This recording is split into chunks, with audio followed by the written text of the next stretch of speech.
Yo, what's up guys, welcome back to the channel. In today's video, let's talk about how to run an inventory valuation report in QuickBooks. The inventory valuation report helps you to see the current quantity, value, and average cost of your inventory.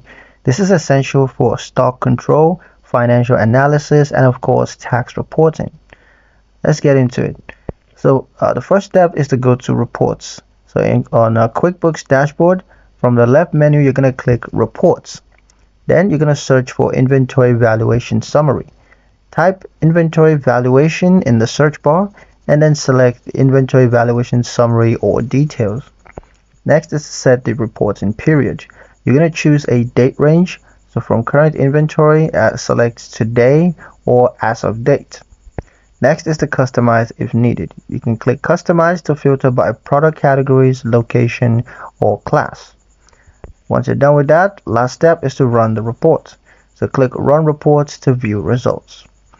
A pro tip, the summary version gives an overview while detail shows each transaction affecting inventory. Run this report monthly for better tracking and year-end reconciliation. And that's pretty much it for the video guys. Hope you liked it. Hope you found the information here useful enough. If you did, like, share, and subscribe for more helpful tutorials. Thank you guys for watching, and I'll see you in the next one.